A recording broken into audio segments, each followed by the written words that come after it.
Yo, I figured out the whole mean girl, not cool girl thing dynamic. I'm watching a K drama, of course, right? Marry My Husband on Prime. It's going off, had me in the first 10 minutes, so you already know it's a banger. But the main character is best friends with, I knew she was a mean girl, but then when they showed her dynamic in school, and she was the one mean girl who was friends with the mean girls but was nice to her, so they became best friends. I figured out the dynamic because for me, that was my, and was the popular girl, but she hung out with me. So I was always a proximity friend. But the scene in this movie is when her friend gives her a pair of earrings and says, "Hey, let's wear these, like, let's be twins at the reunion coming up." And so her boss, who is wealthy, sees her wearing the earrings and he's like, "Yo, those are a knockoff. Don't wear those." And so it made me think, every bad thing that has happened to this main character has been at the cause of her best friend, the person that calls her other half, and I can't live without you. And then it like clicked in my head because I was like, that's what happened to me. Like I was expendable. And then it was like, oh, you're their pet, you're their what do they call emotional support human. You're their thing that they attach to. So it's not like the other mean girls who just can go and pick on their person. You actually become friends with your person, so you have your built-in person that you could just pick on. So that is why you see the popular girls befriending the not popular girls, especially the one that everybody bullies but them. It's because you become their pet almost, sort of, and when they feel like abusing something or someone, they abuse you. They'll throw you under a bus in a second, but they're your friend because they do such nice things about you because probably something about your desire to be a part of their world makes them feel validated. But whenever they feel empty, they take it out on you. So you're feeding them. It's almost a vampire situation. You're feeding them, but they're also feeding you, but you have to sustain some abuse in order to get fed. So that roots back into your first abuser was your primary caregiver. They're feeding you love, but they're also feeding you abuse. And then you go into these relationships where they're feeding you love, but they're also feeding you abuse because that's what love is to you.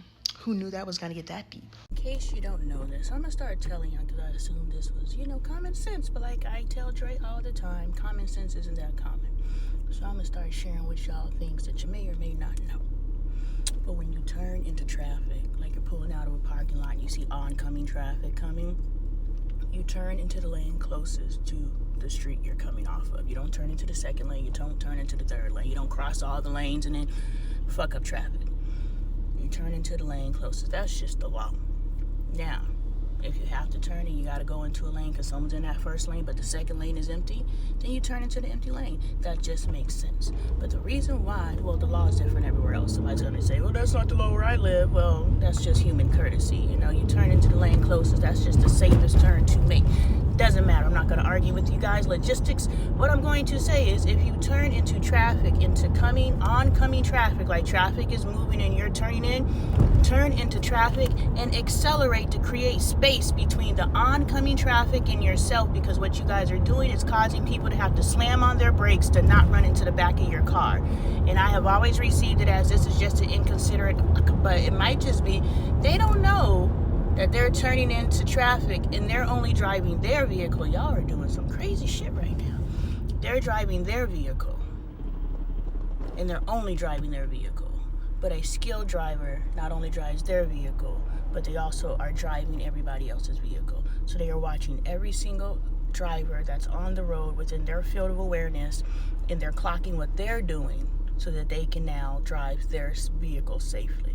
If you guys paid attention to other drivers as well as what you're doing, you would cause a lot less accidents. So if you're turning into traffic, first of all, you need to wait for traffic to pass. What the fuck are you rushing for? But if you must turn in, because sometimes you miscalculate, you're like, oh, speed up, create distance. If you got to go maybe 10, 15 miles above the speed limit to just create distance between the traffic that you just fucked up. And then create your speed, and at that point, people can navigate around you versus having to slam on their brakes because you just fucked up their flow. I gotta capture these things as they happen or I'll forget. But when you are redirecting someone, make sure you're not speaking to them as though they did something wrong, because with these cleanings, I'm just like, yo, I'm done cleaning the house in like 2.5 hours, but it takes another 2.5 hours for the damn dryer. So it's not that it's me taking forever to get clean done, it's these dryers. And you know, the individual I was speaking to said, it's because you're not. And then she went on and explained the different settings on the dryer, which I was unaware of. I just put the thing on the highest time, and I just, I didn't know that there's different heat settings, and I know more dry and all that other stuff. I don't know. And there's a quick dry. I didn't know there was a quick dry because quick dry dries faster. I didn't know that.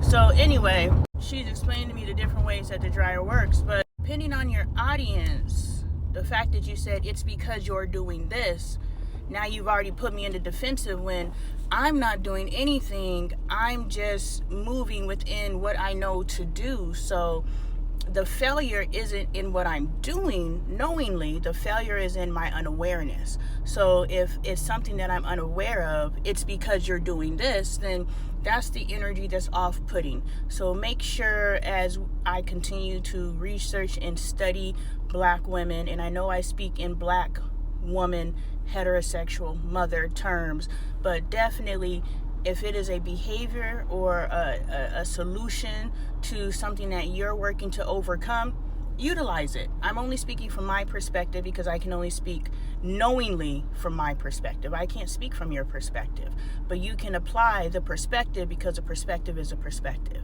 But when you're redirecting people, please just be aware of your redirection, because people out here just trying to figure this stuff out. So instead of saying, well, it's because you're not using the right settings and da-da-da, like, did you know that dryers have multiple settings?